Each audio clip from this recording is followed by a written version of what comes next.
राधे राधे भक्तों, स्वागत है आप सभी का। तो आज हम हनुमान जी के बारे में बात करेंगे। उनके बारे में हम सब कुछ जानेंगे। होई है वही जो राम रची राखा, को करी तरक बड़ा वही शाखा। हनुमान जी इस कलयुग के अंत तक अपने शरीर में ही रहेंगे। वे आज भी धरती पर विचरण करते हैं। वे कहाँ रहते हैं, कब कब वे कहाँ कहाँ प्रकट होते हैं और उनके दर्शन कैसे और किस तरह किए जा सकते हैं, यह सब आज हम इस वीडियो में जानेंगे तथा कुछ ऐसे रहस्य भी जानेंगे जिन्हें सुन करके आप चौंक जाएंगे। तो चलिए वीडियो शुरू करते हैं। और हाँ, वीडियो को शुरू करने से पहले यदि आप हनुमान जी के सच्चे भक्त हैं तो कमेंट बॉक्स में जय श्री राम जरूर लिखिएगा। चारों युग में हनुमान जी के ही प्रताप से जगत में उजियारा है। हनुमान को छोड़कर और किसी देवी देवता में चित्त धरने की कोई आवश्यकता नहीं है। द्वंद्व में रहने वाले का हनुमान जी सहयोग नहीं करते हैं। हनुमान जी हमारे बीच इस धरती पर सशरीर मौजूद हैं, जबकि अन्य कोई भी देवता इस धरती पर सशरीर मौजूद नहीं है। किसी भी व्यक्ति को जीवन में श्री राम की कृपा के बिना कोई भी सुख सुविधा प्राप्त नहीं हो सकती है। श्री राम की कृपा प्राप्ति के लिए हमें हनुमान जी को प्रसन्न करना चाहिए। उनकी आज्ञा के बिना कोई भी श्री राम तक पहुंच ही नहीं सकता है।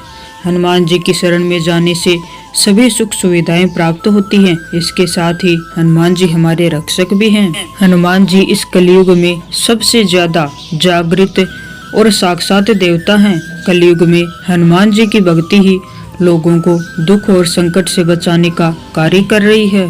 बहुत से लोग किसी बाबा, देवी देवता, ज्योतिष और तांत्रिकों के चक्कर में भटकते रहते हैं और अंततः वे अपना जीवन नष्ट ही कर लेते हैं, क्योंकि वे हनुमान की भक्ति शक्ति को नहीं पहचानते हैं। ऐसे भटके हुए लोगों का राम ही भला करें। हनुमान जी 4 कारणों से सभी देवताओं में श्रेष्ठ हैं। पहला कि वे रियल सुपरमैन हैं। दूसरा यह कि वे पावरफुल होने के बावजूद भी ईश्वर के प्रति समर्पित हैं। तीसरा यह कि वे अपने भक्तों की सहायता तुरंत ही करते हैं। और चौथा यह कि वे आज भी सशरीर जिंदा हैं। इस ब्रह्मांड में ईश्वर के बाद यदि कोई शक्ति है तो वह है हनुमान जी। महावीर, विक्रम, बजरंग बली के समक्ष किसी भी प्रकार की कोई भी मायावी शक्ति नहीं ठहर सकती है। हनुमान जी के संबंध में यह प्रश्न प्राय सर्वत्र उठता है कि क्या हनुमान जी बंदर थे। इसके लिए कुछ लोग रामायण आदि ग्रंथों में लिखे हनुमान जी और उनके सहजाती बांधव सुग्रीव, अंगद आदि के नाम के साथ वानर, कपि, शाखा मृग, पलवागम आदि विशेषण पढ़कर उनके बंदर प्रजाति होने का उदाहरण देते हैं। वे यह भी कहते हैं कि उनकी पूंछ, लांगुल, बाल्दी और लाम से लंका दहन का प्रत्यक्ष चमत्कार इसका प्रमाण है। यह भी कहते हैं कुछ लोग कि उनकी जगह सपूछ प्रतिमाएं देखकर उनके पशु या बंदर जैसा होना सिद्ध होता है। आइए अब हम जानते हैं कि हनुमान जी के जन्म कहाँ कहाँ पर हुए। पहला जन्म स्थान कहाँ था? तो हनुमान जी की माता का नाम अंजना है, जो अपने पूर्व जन्म में एक अप्सरा थी। हनुमान जी के पिता का नाम केसरी है, जो वानर जाति के थे। माता पिता के कारण हनुमान जी को आंजनेय और केसरी नंदन कहा जाता है। केसरी जी को कपिराज कहा जाता था, क्योंकि वे वानरों की कपि नाम की जाति से थे।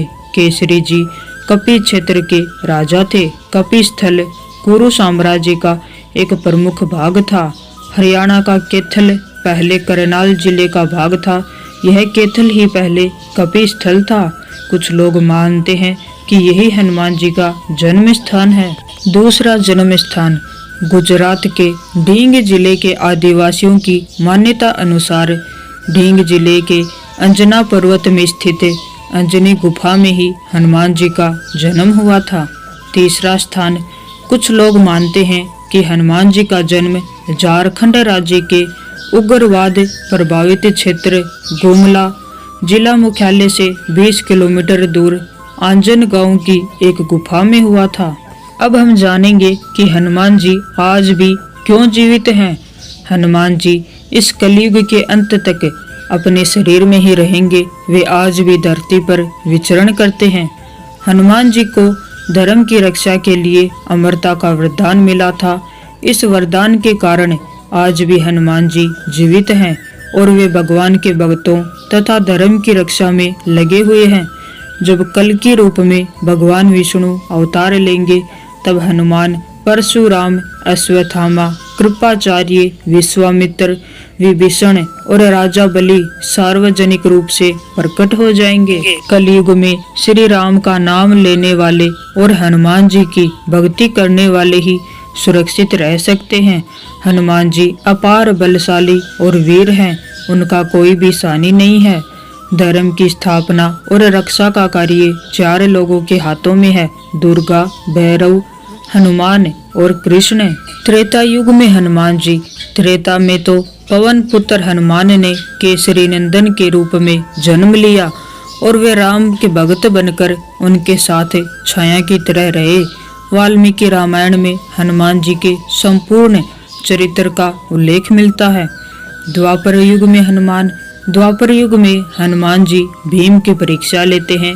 इसका बड़ा ही सुंदर प्रसंग है।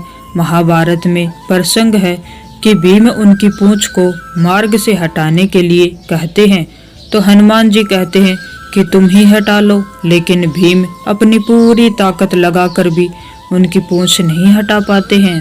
इस तरह एक बार हनुमान जी के माध्यम से श्री कृष्ण अपनी पत्नी सत्यभामा, सुदर्शन चक्र और गरुड़ की शक्ति के अभिमान का मानवर्धन करते हैं। यदि मनुष्य पूर्ण श्रद्धा और विश्वास से हनुमान जी का आश्रय ग्रहण कर ले, तो फिर तुलसीदास जी की भांति उसे भी हनुमान और राम दर्शन होने में देर नहीं लगेगी। कलयुग में हनुमान जी ने अपने भक्तों को उनके होने का आभास कराया है। ये वचन हनुमान जी ने ही तुलसीदास से कहे थे। चित्रकूट के घाट पे भई संतन के वीर, तुलसीदास चंदन घिसे तिलक देत रघुवीर। कहाँ रहते हैं हनुमान जी? हनुमान जी कलयुग में गंधमादन पर्वत पर निवास करते हैं। ऐसा श्रीमद् भागवत में वर्णन मिलता है। उल्लेखनीय है कि अपने अज्ञातवास के समय हिमवंत पार करके पांडव गंधमादन के पास पहुँचे थे।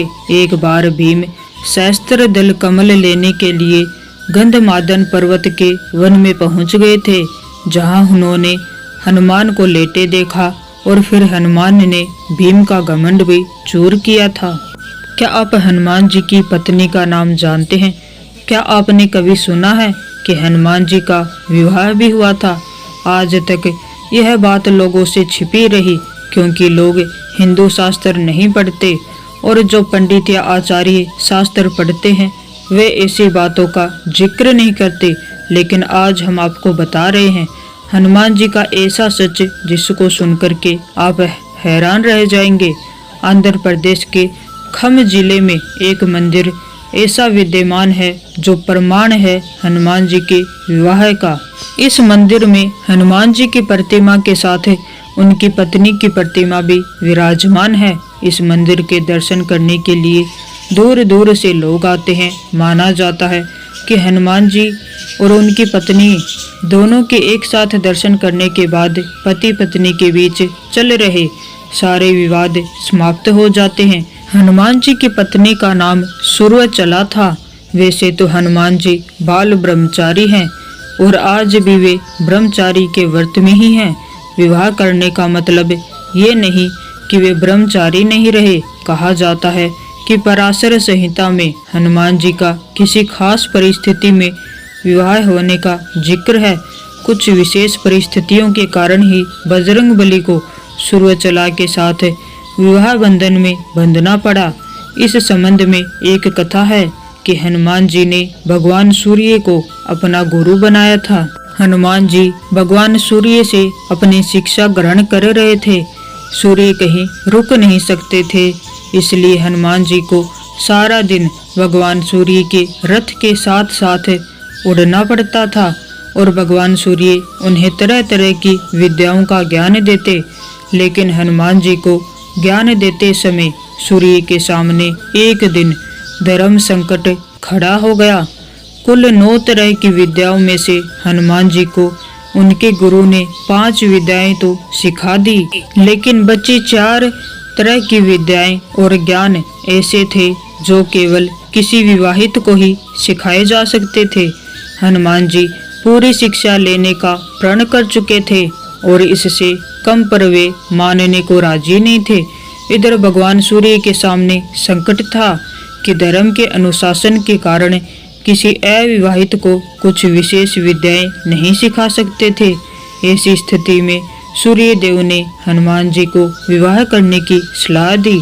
अपने प्रण को पूरा करने के लिए हनुमान जी ने विवाह करने की सोची, लेकिन हनुमान जी के लिए वधू कौन हो और कहां से वह मिलेगी, इसे लेकर सभी सोच में पड़ गए। ऐसे में सूर्य देव ने अपनी परम तपस्वी और तेजस्वी पुत्री सूर्यचला को हनुमान जी के साथ शादी के लिए तैयार किया। इसके बाद हनुमान जी ने अपनी शिक्षा पूर्ण की और सूर्यचला सदा के लिए अपनी तपस्या में रत हो गई। इस तरह हनुमान जी भले ही शादी के बंधन में बंध गए हो, लेकिन शारीरिक रूप से आज भी वे ब्रह्मचारी ही हैं। तो ये हनुमान जी के बारे में कुछ बातें थी जो कि आज हमने आपको इस वीडियो में बताई हैं। यदि आपको वीडियो अच्छा लगा हो तो लाइक जरूर कीजिएगा और कमेंट बॉक्स में जय श्री राम जरूर लिखिएगा। आप सभी को राधे राधे।